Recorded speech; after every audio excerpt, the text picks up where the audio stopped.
ಎಲ್ಲರಿಗೂ ನಮಸ್ಕಾರ. Inspiring with ಪ್ರತಿಭಾ ಜೊತೆ ಚಾನಲ್ಗೆ ಎಲ್ಲರಿಗೂ ಸ್ವಾಗತ.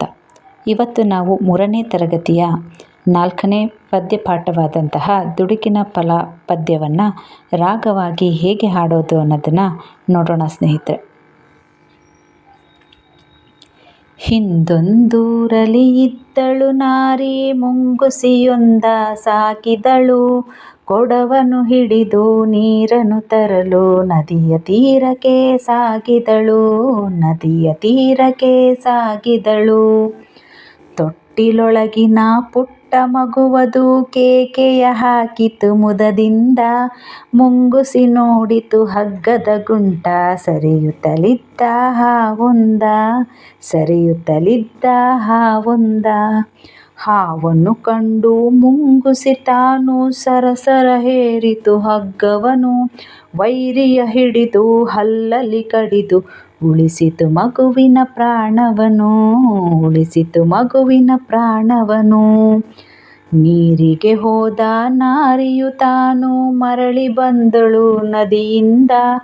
ರಕ್ತವು ಮೆತ್ತಿದ ಮುಂಗುಸಿ ಕಂಡು ಕಿರುಚಿದಳಾಗಲೇ ಭಯದಿಂದ.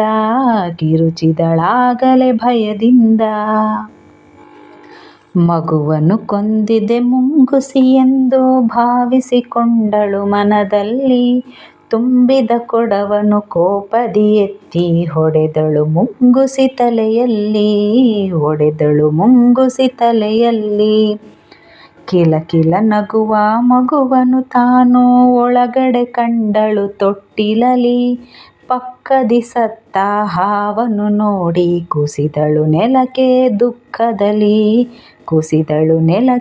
ದುಃಖದಲ್ಲಿ. ಮಗುವನ್ನು ಉಳಿಸಿದ ಮುಂಗುಸಿ ಕೊಂದೆ, ಅಯ್ಯೋ ಪಾಪವ ಮಾಡಿದೆನು. ನಿಜವನ್ನು ತಿಳಿಯದೆ ಕೋಪದಿ ನಾನು ಅವಸರ ಮಾಡಿ ದುಡುಕಿದೆನು. ತಾಳಿದ ಮಾನವ ಬಾಳುವನೆಂಬ ಗಾದೆಯ ಮಾತದು ಬಲು ಚಂದ. ದುಡುಕೆ ಕೆಡುಕಿನ ಮೂಲವು ಎಂಬ ನಿಜವನ್ನು ಅರಿಯೋ ನೀ ಕಂದ.